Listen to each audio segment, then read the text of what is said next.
Pod Chef. Pod Chef. You're listening to Pod Chef. When I say pod, y'all say chef. Pod Chef. You listening to Pod Chef. It's a podcast about Top Chef, and that's a broadcast. It's on TV, and you can watch it. They got 21 seasons, that's a lot, kid. But you can skip those. We do recaps about the whole show. Not the food, though, but the other stuff. Yeah. You're now listening to Pod Chef, the only official podcast about the TV show Top Chef, with your hosts, Jamal, Bryan, and Reaves. And I only said their first names because I don't know everyone's last name, and I'm trying to be polite. Now enjoy the show. Hey, everybody. Welcome to Pod Chef, the official Top Chef podcast. I'm your host, Jamal. With me, as always, is Reaves. Say what's up. What's up, babies? And I can already see on third mic, he's trying to do a bit, and his microphone is not working, and that's typical. Yeah, So- he's like trying to figure out how it's not working. He's like Yeah. looking underneath it, kind of Yeah. like knocking on it a little bit. Now he's taking it apart. He's holding the microphone to his ear. Mhm. He split the Yeti microphone in half, and he's holding one part to his ear. Okay, he's He's- doing a whole thing. yeah. Brian's here. He's just, I don't know. He's doing a bit. Mhm. We'll see if it we'll see if it pays off. So, but since he's not here, we're gonna get right into it with a little thing called Chefs I Prepared for You. This is a segment we do every week where we talk about what we had for dinner last night and only last night, and we present it as if we are presenting it to the judges on Top Chef. There will be a winner. Mm. We will pick the winner. We will Yeah. not vote. Mm-mm. And I got into some saucy conversations this weekend about voting, and I said, I a record skip moment is like you're hanging out with people and they're talking about the election, and you're like, you guys are still voting? I say, I'm not voting anymore. And they look at me and there's like a pause, and I go, I'm picking now. Listen to my podcast. The thing that everyone wants to hear Yeah. in real life is you talk about your podcast. Yeah. So This is true for anyone. So yeah, there will not be a vote. We will just pick at the end, and there will be a winner. That's how that works. Mm-hmm. I'll go first. Oh, yes. Chefs I procured for you. Mm. A Himalayan feast. Oh. Take a trek with me, won't you? Oh, Into the let me get my mountains. backpack real quick. Go ahead. There's a lot of holes in it. Yeah. Oh. Into the mountains of Nepal. Mm-hmm. As we summon up the heritage of the Himalayas, because I went to Himalayan Heritage and ordered the following. Okay. A vegetarian samosa the size of my head.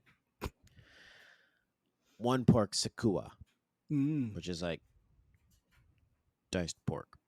Yeah. Spicy butter chicken with basmati rice. Butter and garlic naan bread. Spicy chicken momo dumpling, pork momo dumpling. Is that all? That's it. Now, did you go? Dumplings, I'm sorry. Oh, sorry. That It's made it not sound like I one just dumpling. won. These were delivered These were delivered. Okay. for Because Indian food feast. I see. Because I imagined if you were with other people, this being put on a table for you and you just kind of like wrapping your arms around it and Yeah. bringing it in towards you. Saying mine. This is all mine. It's I will all be mine. eating all of it. So there was more food ordered than that. That's just all Oh the stuff I my. had. Oh, There was no. also chicken tikka. Tikka masala was there. Sure. There was non-spicy butter chicken. It was a very orange dinner. Yeah. which You was get a lot of mentioned. good colors. Yeah, it was a very orange dinner. So it was very fall themed. Mm. And I feel like I'm forgetting. Oh, there was a spicy cauliflower as well. Oh. I usually skip on the cauliflower. well, Cauliflower. I was ordering for others as well. Oh, that's There's nice. also lamb vindaloo. Damn, dude. Yeah, You went bonkers on this shit. I went bonkers. Now, Brooklyn bonkers. That's delicious. It was. All it that really stuff was. sounds great. Was there anything that you bit into and it was a surprise how spicy it was? Not for me because I've been here before. Mm-hmm. And You've been around the block. talking about the place that's actually called Himalayan Heritage on 18th Street in Adams Morgan above Musette, where people go and do the old karaoke bit. But this is my favorite place to get Indian food and dumplings, butter chicken in the city. I think even the non-spicy butter chicken has the best flavor I've had Mm. in the city. So nothing surprised me, but everyone else was like, "Where did you get this from? Their This is mouth really was on good." fire. Oh, Well, yeah. Huh? a couple people were like, "Oh, that's spicy." Oh God! Which can we make So sure spicy. we keep the spicy lid next to the spicy one so we know? Mhm. And I didn't know. Some people like spicy, some people don't. So there's two versions of the butter chicken. There was good seasoning in the lamb vindaloo, but I don't think that was spicy. Mhm. But there was the spicy dumplings were really spicy. That sounds delicious. It was. I am a fan of all of that food. Now, if there was one dish Mhm. of the ones that you consume that you would say, this is my ride or die.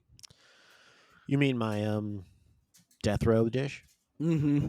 Yes. The spicy butter chicken. Yeah. It's Sure. that good. With the basmati rice, it is that good. It really Good. is. This is the best. I was on a kick before the pandemic of like trying Indian food, right? And like really going around and trying Indian food, and like they were all like, for me, it was like, but then when I went to Himalayan Heritage, I was like, oh my God, They got you. they done it. They got the spice and the flavor. They didn't sacrifice one for the other. They got them both. Incredible. Yeah. Good So, balance. Great balance. You know what's amazing? The journey you've been on. The culinary journey you've been on. Thank you. Because to think about, 5, 6, 7 years ago. Loser. I mean, I didn't want to say it, which is why I just put an L on my forehead. Yeah. Culinary loser. Go ahead. You Yeah. can say it. We can all say it. You didn't want your palate was smaller because Super small. you had a fear of what would happen to you and your body if you had anything outside of it. Anything outside of hot dogs. Anything outside of pizza. Mm-hmm. Anything out of French toast, waffles, pancakes. Yeah, and these are you're Things- talking about the sticks of Yeah. French toast. Yeah. Yeah. All the things that still and did then make my tummy hurt. But now you're out here on but these now- streets, I'm on these streets getting freaking Himalayan food, all food. kinds of Indian food. Man, I'm eating French cuisine, escargot. I had oysters. I've had oysters more in the last 5 years than the entirety of my life. have we talked about you and oysters? No, we have not. What are your feelings on oysters? I'm not a huge fan, but Okay, that's okay. it's why? It's not for a taste thing, it's a texture thing. Yeah, I mean, listen, if the taste doesn't get you, the texture, The texture will. pretty slimy. Yeah. So It's like, do you like the taste of the ocean plus Yeah. sand? And plus do a you little like squishy, slimy thing. slimy things? I do. I love them. I think Yeah. I grew up with them, which is why Yeah. it doesn't bother me. But when other people try them and they're like, this is disgusting, I'm like, I get it. I get it, brother. So here's the thing. I have tried oysters many a time. I've tried them on some dates. I've tried them out on dinners yeah. with friends. Of course you did on dates. Uh-huh. Yeah. Of course. Eyebrows going up and down as you You like oysters? Yeah. You know what they say. Yeah. Bouncing eyebrows. yeah. Miss the oyster. Throw it down your shirt. completely. But every time I have an oyster, except for one time, and it's probably because I was super hungry, but every time I've had an oyster, it is the texture that bothers me. It's not the flavor or anything. I think it tastes great. It's just the texture, for whatever reason, instills a gag reflex in me. Yeah. I mean, you're not alone. A lot of people feel that way. So when I eat it, I will, I've done it both ways, just straight down the gullet. I've also done some chompies, some chewies, and both ways, when it gets to my stomach goes, "Who let you into the club?" Who I'm let sorry. you in here? I'm sorry. How did you get into the club? You were a mess. Yeah. Gotta get you out. Like, you're drunk. I think you're in the wrong place. We need to Yeah. get you out. And I So- usually have a little bit of a so I just avoid. I don't think me and oysters get along, except for when I was super hungry once. I took like 3 to the dome easily, and I was like, maybe I need to be stranded on an island, and me and oysters get along. But Yeah. outside of that, I don't go out of my way to like order oysters. I fuck with oysters. I love them. There's very few people in my life that like them too, other than people that are related to me. When I went to New Zealand, flex. Hold on, let me set you up. Reeves, have you been anywhere over by Australia before? Oh yeah, I've been in New Zealand. What? A Tell me little about island that. right next to that big old island. Tell me about that. Yeah, I went. No big deal. Went to swim with great white sharks. No big deal. Wow. That's true. I was on the south coast Mm-hmm. and Best Bluff. Coast. Yeah, Best Coast. Thank you. And they have what is considered the largest oysters in the world. Mm. I tried them. Size Queensland. They're huge. They're huge. They're Yeah. like the size of a chicken breast. I did not like them, Mm. and I got a bunch. I got a bunch, and they were so big, and I had to keep eating them. And they weren't. It was not what I was used to. I'm used to a little shot. Yeah. And it's like, And that was like a cutlet. yeah, exactly. This You was had a like knife a full and fork. protein. Yeah, you basically had to cut it. It was big. Yeah. So Yeah, it's too much for me. The shot's too much for me most times. yeah. I would love like to take the shot version and cut it in half. That would be my size. I had sea urchin. I had octopus. I had squid. I had cuttlefish. This is all this year, by the way. Yeah. You were This is- going this through is- your list. Yeah, this is in Portugal. I had all That's that. right. So I have been on quite the culinary journey. No It's longer a beautiful. culinary loser. I'm now a culinary. And now we with 2 losers together, and we got a big Yeah. W. Yeah, some people call me a culinary fuckboy.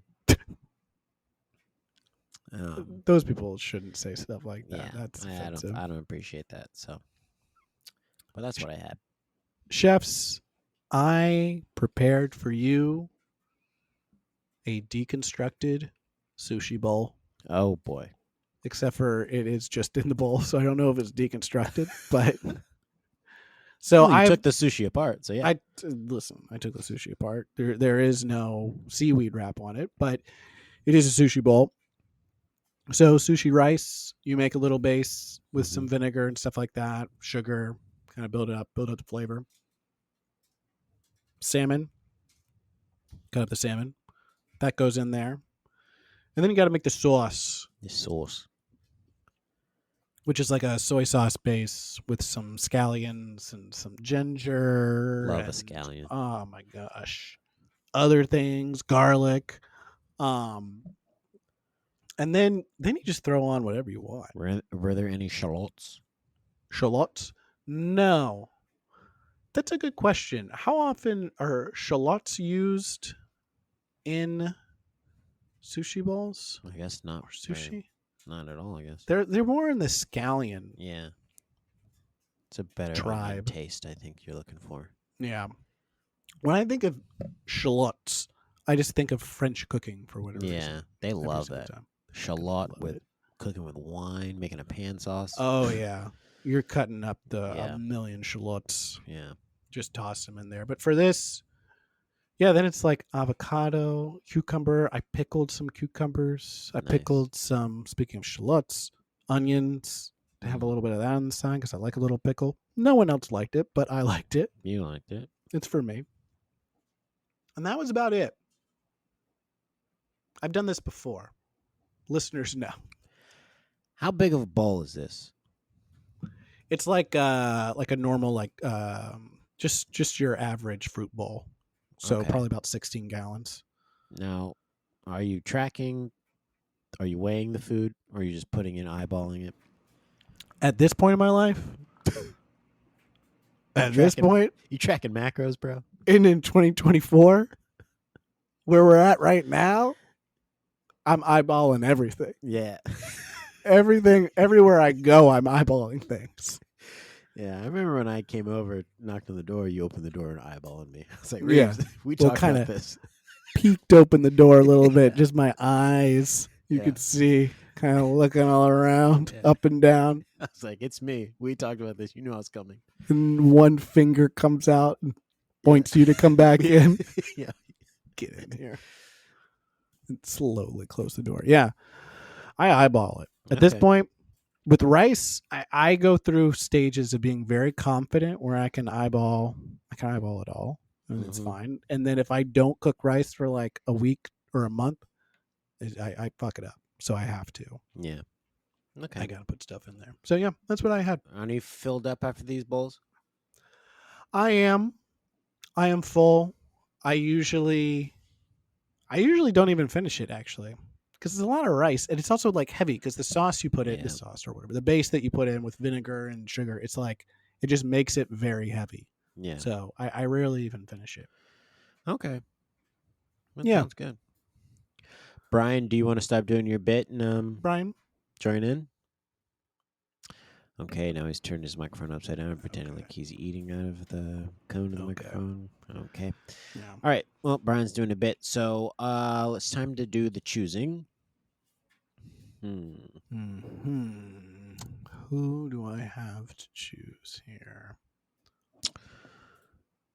I will choose Reeves. Okay. And I will not choose a third party or write anyone in because that's throwing your Vote away. choice away. Mhm. Even though I plan on writing in Forrest Whitaker in this election, Mm-hmm. The Last King of Scotland. a.k.a. Last King of Scotland. I'm going to draw one eyeball open and one eye kind of closed. I'm going to choose Jamal. Okay, so now this is a tied election. Mm-hmm. That goes to the courts, baby. Okay. So we'll find out when we hear back from the Supreme Court on who won this. We should actually send this to like one of those judges in Texas. They love ruling on stuff, and as you know, they love it. Everything's bigger in Texas. We'll be right back after this. Pawn Shop. Okay, it is season 9. That's right, you heard We it did right. it. Season 9. We're done with season 8. Finally, it's been over a year. We're done Yeah. with season 8.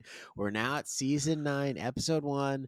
Everything is bigger in Texas, and I just before we get into it, I know we're going to. I just want to say, this is how every season of Top Chef should start.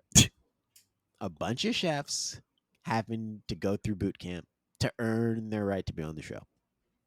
Yeah, let's talk about it. So this first episode is not a real episode. Nope. It's a qualifying episode, and it is one of 2. Yeah. And we're only reviewing the first one. We're only reviewing the first qualifying match. When you think about it, when we watch sports, what is the most exciting part? The qualifying matches. Yeah. Those are the ones that matter the most. These are Yeah. the ones we're always watching. They always have the stars playing in those. I love watching the World Cup pool play because that's what matters the most. The pool games. When they get out of the pool play and they can start being eliminated, but I don't care. Yeah. I don't care anymore. That's who cares? I mean, you cares at that basically point? know who's going to win at that point. Yeah. right? At that point, it's like, oh, okay, so that's going to be the winner. Got it. Yeah. I turn off. I can't believe people still stay at the stadium. It's like you saw the best matches already. It was You the pool already play. know the outcome. So it's all fixed now. So this is Everything's Bigger in Texas. Top Chef, Season 9, Episode 1. Top Chef Texas, the whole state. We can't pick one city. We have to pick the whole state. I mean, even though it does say San Antonio, but we can't pick. But we can't. Any we, city. we really can't pick. Not this season. Yeah. And this is our 122nd episode overall, the first of the season. Original air date, November 2nd, 2011. 1.59 million viewers. That is down from last year. Which actually, if we were to compare it against... So the season finale of season 8 was 2.7. So they're down quite a bit at this point. Wow. Well, how much was the break between season 8 and season 9? So season 8 ended in March, end of March of 2011. And then season 9 starts beginning of November. So it's not a really long break. People might Okay. be Top Chef'd out. And then if you're coming from an all-star season Yeah. into this, Texas, with a bunch of nobodies. Bunch of randos, a Yeah. bunch of baby faces no one knows about. Yeah. Just, You know it's not going to be as good. yeah. That's why almost miss your half their ex. viewers tuned out. Yeah. You miss your ex. Yeah. Give me Blaze. Give me Blaze. And Blaze gets a name drop in this episode. Oh, he does. So this season of Top Chef featured a much larger contestants than any previous season, with 29 chefs to start out. 29. And like we said, we're doing the qualifying rounds. So we open on a bunch of classic shots of Texas. Bulls, shoes, the Alamo. Abortion clinics. Yeah, well, with close signs on them. Yeah. Then roughly 10,000 chefs arrive right in front of the Alamo. It's like ants descending on the Alamo. So many chefs walking around. Which is not offensive to the Alamo. No. Remember that. Nope. And they're there to meet Padma. And so she's like, go ahead, introduce yourself. And then she says, this is going to take way too long. Way too long. You guys got to shut up. It is hot. And Padma is a little sassy this episode. We will hear. Yeah. I wanted to talk about that. You want to get into it? Every time she said you're on the bubble, it sounded like I would have sent you home. Yeah. It does kind of feel like she's coming off a season of people she liked into a season where she's like, these fucking nobodies. It's like they don't trust. I mean, let's be honest. They don't trust the cooking and the people they've gotten so much that they're putting them through a playoff. So let's be honest about that. It's probably less comfortable there too. They were in New York before. Oh yeah, that's where she lives. San Antonio. It's hot. You can't escape that heat down there. It's a dry heat, I've been told. Yeah, it's a dry heat. It's a desert heat. You can't escape it. It latches onto you when you go outside. You're like, excuse me, don't hold my hand. I don't know you. And the heat's like, we're gonna become close friends. Oh, I'm gonna be on you the whole time. Yeah. Even when you go indoors. Yeah. So we meet some of these chefs, and not everyone can be a star, but there is one shining star, and his name is Tyler Stone. And he announces himself as a confident, and maybe he's a little bit arrogant, chef who is talented and half the age of the rest of the chefs. Yep. And you just get a feeling when you see him that this will not be the last we see of this guy. And he's got success written all over his face. Personal chef for celebrities, they've got money to spend. So I have a butcher that butchers it exactly how I want it. Regardless, anything I put my mind to, I'm going to accomplish. I've written my own cookbook. Most people wouldn't even know where to begin, and I did it in 3.5 weeks. So I know I can slice and dice better than most of these people. Need a hammer. Now, I've never written any book. But even putting together a cookbook, I would assume it would take me at least a month.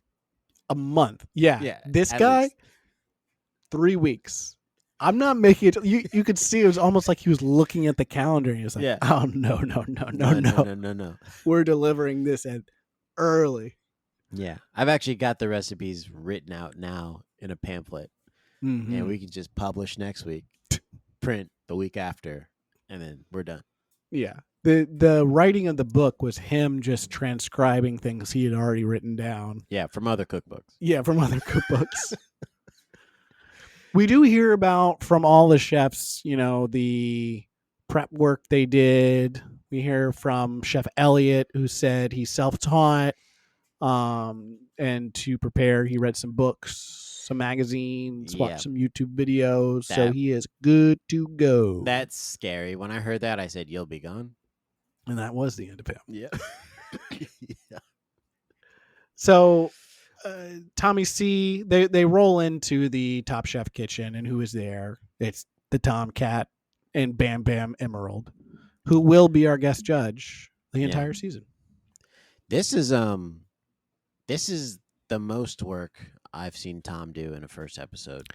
Yeah. I mean, this is more work than you saw him do like the entire latter half of season 8 with the All-Stars. Like he's here, he's present, he's going to stations and sending people home. Like he's like, oh no, you guys, I heard your complaints and I'm here for this season. He's like, I am going to cut out the fat. No Literally. one is getting by me. Yeah. Until I see that they know what they're doing. And can we talk about Tyler now? Yeah, you want to? Well, let's really quickly. I'm going to explain what the qualifying challenge go ahead. is. So they split up into like a bunch of groups. We only see 2 groups this episode. The first group of chefs have to create a feast using the entire pig. So they go up. There's pieces of the pig. It's all on like pieces of paper. Chefs just kind of like debate which slice or which piece of paper they want, which has like the type of or the slice of pig that they're going to use. Now, part of this is they have to butcher the pig. So they have to cut up the slice that they want. And some people take big chunks and they have to butcher pieces that go to other chefs. And then they use their piece to cook a dish from that. Based on the results, the top 16 are picked from that. This is, of course, based off of the mini groups we are going to watch. Mm-hmm. Some people are eliminated and some people are placed in what is called the bubble. So it means you're not eliminated, you're not through, we're going to see you again. So it's a second chance. I mean, we all know the bubble is everyone who gets put in the bubble is going to have to cook against themselves and earn a spot in. Yeah, totally. Yeah. So there we go. That's what the challenge is. You want to get into it? Yeah, let's talk about Tyler. Comes off very young and phony, and not very like overly confident, too much hubris. And then the minute he's there and he's like, I can cut up people's pork loins and whatnot. He grabs a traditional tool for the kitchen, a saw. Big smile on his face. Big smile on his face. He's like, I'm gonna butcher this thing. I usually send this away to get butchered, but I can do it. I need a saw for this thing. Now, there's a kitchen full of very sharp butcher knives. He chooses not to go with any of those, and instead is like baffled as to how to get any of this meat cut properly. Although he did find a way to cut his perfectly. Yeah, his pork chop or whatever. He got that, but the pork tenderloin that someone else asked to cut, he basically cut it in pieces, a little slither. And he was butchering, and then Tom comes over, and this is this whole episode is full of Tom small talk. Like this whole episode could be called Small Talk with Tom Colicchio. And he comes over and goes, what are you doing? I mean, watch the episode. That is what he says. He just kind of moseys over and he's just like, hey, what do you got there? Yeah, what do you got there? Have you ever done this before? Have you ever done this before? And what does he say? fucking- yeah. Tyler's like, I can figure it out. Oh, yeah. Well, yeah. I will know. You actually, so this, no. This? Yes, but No. yes, I Cooked? beef. Yes. Yeah, I've done beef. I've done Usually do beef. chickens. Yes. Like ostrich stuff like that. But this no, I haven't done this, and I've never used this saw that I have. I've never never used this even utensil seen before, one of these so things I don't. before, I mean, you guys have weird stuff here in the kitchen. I pay people to do this Yeah. part for me. Yeah, because but I am can't. Yeah, I'm a great chef though. Yeah, but I have a book. Yeah. Would you Did I like me to tell sign you the that? book for you? Did I tell you I had a book? Did we talk about that?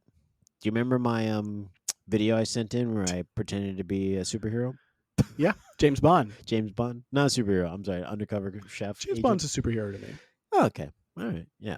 So he's like, "What do you say? My name's Tyler. Yeah, Tyler something. Tyler. Forgettable. That should be your last Stone. name. Tyler Stone. Yeah. So literally, I remember this when this first happened. When I first saw it watching Top Chef, because I didn't know what to expect, and I remember watching this, and it to me being the greatest moment in Top Chef history for me. Yeah, because I'm watching someone who has no business being here and has never gotten this feedback in his life ever, that you're actually not good and you're not cutting it and you're not going to squeeze by.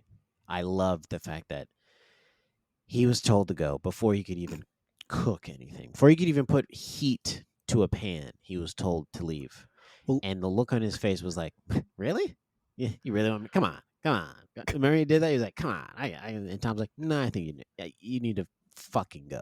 Let's hear the clip because we All right. got it here. And then we can What's your butcher shop? Right? And you saw something like this. Would you buy them? Probably not.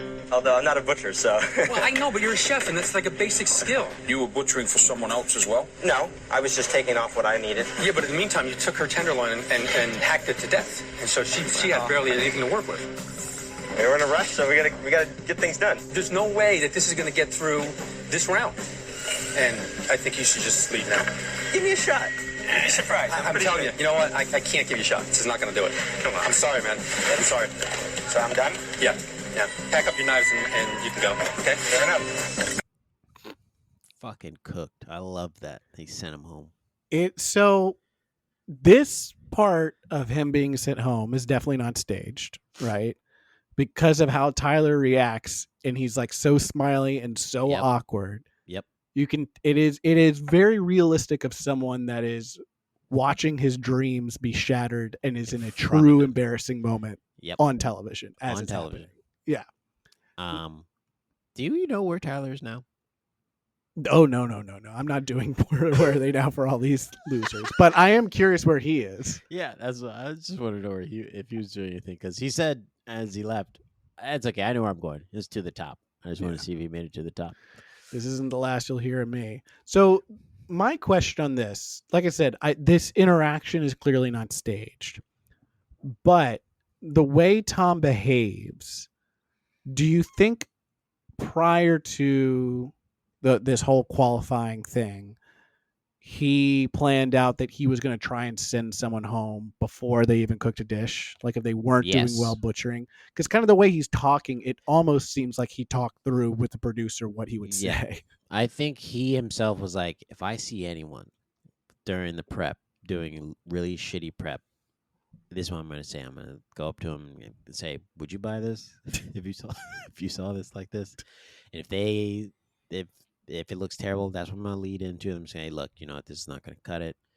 Mhm. I think you should go." And then I'll eventually get to pack your knives. I want to say that. I don't Yeah, get to say that. I know Padma gets to say that so Padma much, gets to but say I it, I don't. don't. I think that's what this really was. It was like Mm. stipulation. Tom coming back season 9. I want to tell someone they have to pack their knives and go. Yeah, and they're like, they're all scratching their heads, like, but you don't. But you don't do set that up the part. thing, Yeah. and then Padma says at the end, "How are you?" So they created this whole Yeah. qualifying thing Yeah, just so to he can create a scenario for him to say, "Yeah, pack your knives and Yeah. go." And Padma wasn't at this part. This was just him and No. Emerald. She didn't know that Yeah. it was even happening, and it's just like you could tell how happy he was about it because he kind of like smiled and looked He's right like- at the camera. If you listen to the clip again, he kind of he stumbles over it first of all. Yeah, and he he does. almost forgets to say it. He Yeah, almost he's forgot. like, "You gotta All right, pack- that's what I'm supposed to say. You gotta go. You gotta pack and get out of here. Your knives. Yeah, and So- he made a smart move. He had Bam Bam come over with him too as Yeah. backup in case the back man up. with the saw went nuts and attacked Yeah. him. and Emerald was like, "What do I say during your thing?" He's like, "I just repeat something I've already said. It'll be Yeah, fine. Just, I'll follow my it'll be lead." fine. Just follow my call, man. So yeah, I think this was rehearsed, and that he knew he was going to get rid of someone just to like set the tone of fear. But I mean, I don't think even the producers realized they were going to get such a doofus. Yeah, who I was mean he Perfect for I mean he elimination. basically went from trying to butcher with a butter knife to grabbing a saw. yeah, He's also constantly looking at the camera, like he's spiking the Yeah. camera a lot because he's like, he Yeah. can't believe this is happening. yeah. I can't believe I made it here with my lies that I told in my resume. Yeah, That's like so. This is what I want to happen. If I ruled the world, this is what would happen every day. okay. When people showed up who were incompetent, they would be dismissed. They would pack your knives and go. Pack your knives and go. Please go all home. across the board, and people would live with a fear of like, I don't know if I'm good enough. Yeah, that's right. You don't know if you're good enough. So Yeah, really go try home now. hard. You know, really put in effort. Because if Stop you don't, wasting my time. yeah, stop wasting everyone's time. So that would be the world I live in. That's why I loved it. Because I was like, the world would be so efficient if this was every day, everywhere. But I enjoyed it because people like Tyler get a pass for some reason. It And, is. This is an iconic moment in Top Chef history. I feel like if we were to come up with a comprehensive top 10 moments, this would be in top 10. yeah, this and Trotter sauce is Yeah. easily in The there. one that everyone remembers. Yeah, this is definitely there. Yeah. Like the top 10 most embarrassing ways to get eliminated. Yeah. Like the embarrassing first eliminations of Top Chef history. Oh, Like, yeah. this is clearly. And there are some doozies because especially the earlier seasons we covered, I mean, Yeah. like there are some garbage Yeah. that people got knocked out on early. Yeah. But this guy, I mean, he didn't even make it to the starting line here. He got to cut a few things. And Yeah. And then, and he was gone. And I was like, man, the kitchen for some reason feels safer now Yeah. that he's gone. I know. Like, Someone was going to get injured. I love that he in his interview really made sure to point out that he's like, I have other people butcher things for me. yeah. Now that's why I don't remember how to cut up a pig. Yeah. And also I admitted I'd never done it before. Why not just not be the person cutting up the pig? You know, just This give it guy. to someone else who knows. But wasn't he also the one who screamed, "Did anybody grab cheeks?" Yeah. when they were doing the meat selection? So he's gone. Yeah. Well, bye Tyler. You burned brightly as you were with us, and then you faded away. Another contestant here, Colin, says that he has a vegan restaurant, which is nice. But the downside to that is he hasn't worked with pork in 10 years. Yep. So he is So fucked. you're in trouble. Oh yeah. You came onto a show notorious for cooking with meat. Yeah. Hasn't been a vegan even in the finale ever. So Yeah, I mean, listen, in this age we live in with so many different dietary options in restaurants, we have a lot of chefs that do mainly cook vegan or vegetarian, whatever. Yeah, but they still know how to cook with proteins like other, Yeah. because Yeah. that's the show. So you got to know that. You can't So have why- cooked with pork in 10 years. Were you hoping to like serve vegan food the entirety of your stay here and win the judges' palates over scallops and prime rib and Yeah. all these things? Like it wasn't going to happen. It's not going to happen. So Colin, our vegan friend, he made a soup. Great idea. Only problem is he splashed it all over the place. Oh my god! And it does not make it into. Also, I don't bowl. like the lie he says when he's like, "What?" They say, "What happened with the soup?" Or Padma says, "Soup's clearly gone awry," or something like. She's like, "I can't believe you put this down in front of me. It's insulting."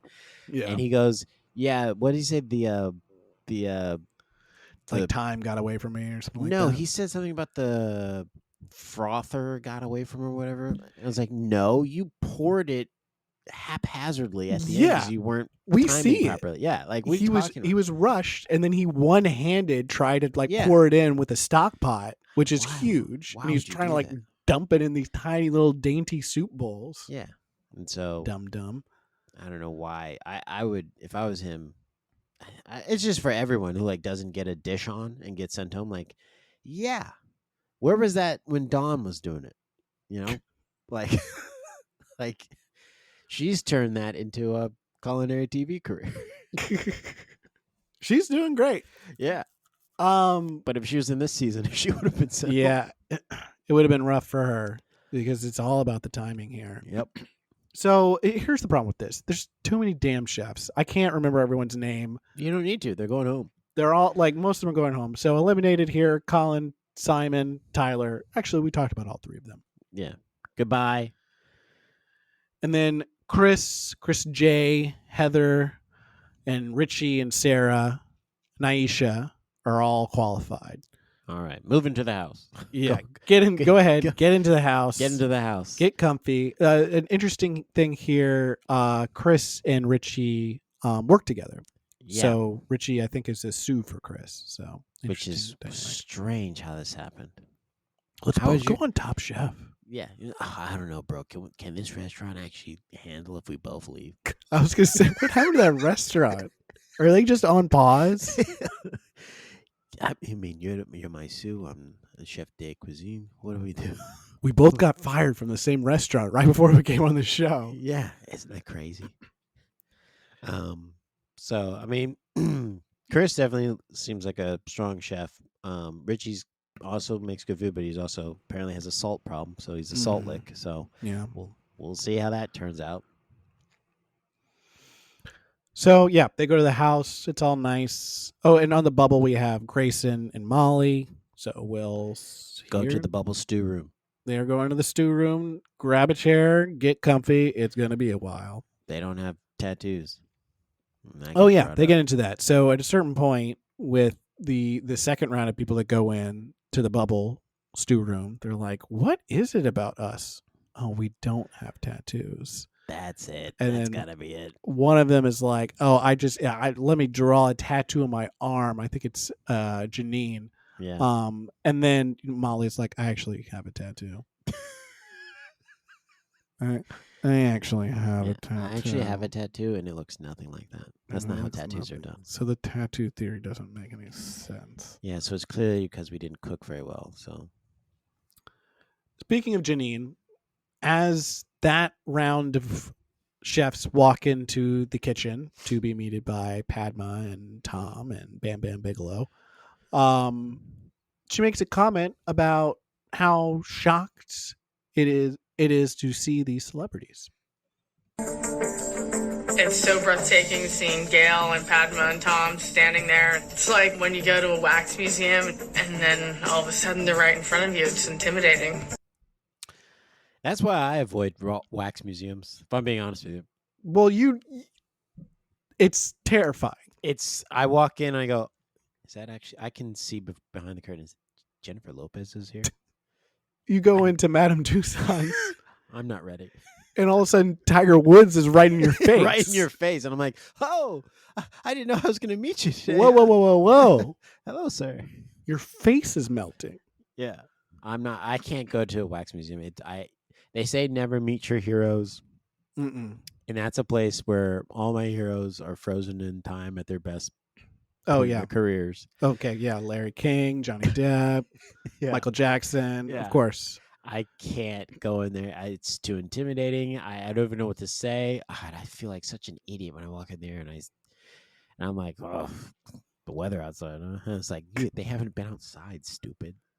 Yeah. No. So I just embarrass myself. I can never get a pose correctly next to them. So it's too much. It's too much. And it's My like that's what problem it's is- like at the wax museum. I Mhm. don't want to meet them in real life No. at all. No. That's going to be 10 times worse. I'll pass out. When I go to the wax museum, I give them a big old hug. My body gets all waxy. Go outside. Bees go nuts. Go nuts. They go because they love wax. All those bees that hang out outside of Madame Tussauds, like the next customer that comes Yeah, out, they're they're smoking cigarettes, rubbing their little Yeah, rubbing- hands together. if they got wax on them, take it off of them, mug them. That's our wax. Yeah, take the wax back to the compound. That's something they don't talk about in the wax museum. Is the fact that Yeah. all those bees got their wax stolen Yeah, let's talk to about make that. George Clooney. Yeah. People talk about saving the honeybees and stuff. Well, we brought them back and we're stealing their essentially their vomit, Yeah. and we're Their making puke. stuff with it. They use this stuff for a lot of stuff, so we shouldn't be taking it from them. So we meet all the chefs again. Too many names. Who gives a shit? We don't really need to get familiar with most of these people. We do meet one interesting chef, Chris Curry. Mhm. And as they go down the line and they kind of go through their embarrassing list of accolades, which is embarrassing, they look embarrassed to do it. He's He very says, serious. unironically, I am a culinary artist. Last man standing, Chewy. It's either the best for last or like the absolute worst. Sorry, I pressed it wrong. That's okay. We can talk about it. So that's Chewy. Let's I hear didn't it. play the whole thing. Let's go ahead and hear it. Last man standing, Chewy. It's either the best for last or like the absolute worst for last. Or neither. So that's Padma. She's on one this episode. It's almost like she found out that Tom sent someone home. Yeah. She was like, "The fuck happened She's- when I wasn't here?" To paint a picture, she's kind of just has her her head on her hand. She's just Yeah. kind of like flipping her pencil back and forth as Chewie's like, "Oh, best or worst," and she's like, "Or neither." Rolls her eyes. Is she nagging Chewie? Oh, totally. Is there some flirting going on here? Definitely. She's like, "This is the first rule of engagement. He's Yeah. gonna neck him, and then I'm gonna build him back up." Yeah. Because well, afterwards she really does. She's like, "Oh, and actually, we're picking you, and you're through." It was Yeah. really good, Yeah. but it wasn't the best or the It worst. wasn't the best. You got stuff to work on. Wink. Yeah. Before So that, say what Chris C says. yeah, Chris Curry, he talks about how he's a culinary artist, and he is a man who does both look and act like someone you really want to see get hurt at some point Yes. this season. Like you just Yes. want like a pan to hit him in the face, A or knife like to drop on his toe, a big pot of water to be poured on him. boiling. him. Yeah, boil, like something that just you want him to slip. get hurt. Yeah. Someone puts mayonnaise on the floor by accident and he just turns and pivots wrong. Yeah, Love that. spins uncontrollably. So the second group of chefs have to create dishes using a collectively decided ingredient. There's a whole bunch here. There's like sea urchin, there's sweetbreads. Everyone's like, what do we want to do? And they just go with the wabbit. Wabbit season. Tilly wabbit. This is where, in this group, we see Chef Edward Lee, who is a very recognizable chef. We see him on the circuit a lot right now. Yep, Ed Lee. He judges a lot too. He comes back, so we're in good hands with Edward Lee. Yep. Speaking of Lee, we also get to meet Keith. Black man Keith. He does tell us that bald man. Bald man, that's right. Canonically, he's a bald man. He's bald, man. He did get caught selling drugs in his life. He did go to prison, but now he's out. He got out. He's cooking. And he's cooking, baby. Also, I just want people to know that is a unique backstory for him as a chef. That's not something that all or even a lot of chefs have gone through. That's right. It's just him. It's just him. They spend a lot of time with Nina. And she's one of the youngest chefs there. She's very confident. And then she totally spaces out. Yep. And forgets to put rabbit on her plate for the rabbit challenge. Yeah. Tom comes over and does small talk and is like, hey, so how do you think you're going to, compare to these other more seasoned chefs? She's like, we'll see what happens. Like, she was very confident, calm, collected when he did that, cutting Brussels sprouts. And then she's lost in the sauce, literally. Yeah. She was saucing her plate and doesn't put the rabbit on the plate. Yeah. And then it gets to Tom's desk. And he's like, help me understand here. The challenge was rabbit. And when I look at this plate, and he looks, he's looking under the plate. Up, yeah. He's just he's got binoculars out trying he makes to look. A phone call. He's making a call asking. He's got a magnifying glass. He's like, I just don't see a rabbit here. Yeah. So help me understand. Padma's like, calm down, Tom. She's like, sit down. Get off the desk. You're doing over the top stuff right now. Yeah, there's no rabbit, so they sent her home. Yeah. Her ass is grass. And she's the only one of this group that gets eliminated. Yeah. Keith goes through. I wonder what would have happened if she had a finished meal to be tasted. Yeah. If she would have still been eliminated or been in the bubble or what? Same thing with the vegan guy, Colin. Yeah. If his soup had actually made it into a soup bowl versus all over a plate. Because they didn't try it. They were like, we're not. This looks sloppy. This is gross. Get out of our kitchen. Like I said, Keith did rabbit with a corn salsa.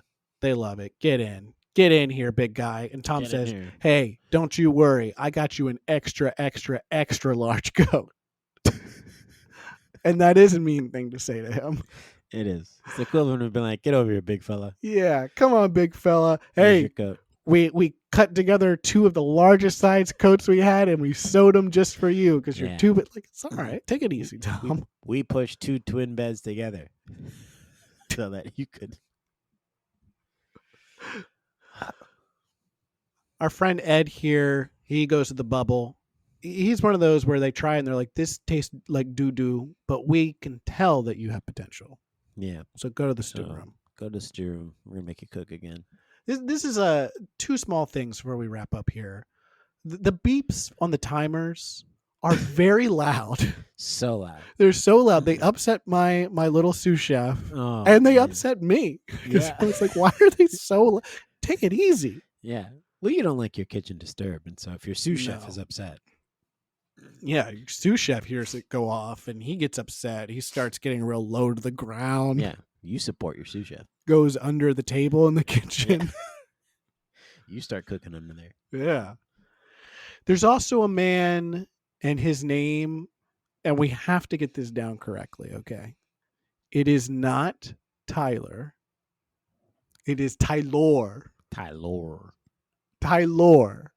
Okay? And he looks like someone who's like, his face would be used in the front of like a barber shop of something like that. Mm-hmm. He's very manicured. Yeah. He makes it through. Tylor, Whitney, Tylor. Keith, Dakota. Didn't talk about Dakota. Who knows who they Yeah. look like? Chewy, we already heard from, and Chris, our friend Chris, who we really desperately want to see get hurt this season. And then on the bubble, we got Ed and Janine, who of course is scared of wax figures, and then Nina kicks it. Was sent home. So that's our first qualifying episode of That's the it. season. This season is 17 episodes then? Yeah. Yeah. It's very long. So I know you like this. I don't. I don't at all. You're going away from the structure of Top Chef. It made me uncomfortable the entire time. I felt like I had like a hanger in my shirt. I just was trying to I couldn't get comfortable watching this episode because it didn't follow a format that I'm used to. Can I say this? I do like this, but I also just wish this is how they came up with who was going to be on the show. They don't have to film it.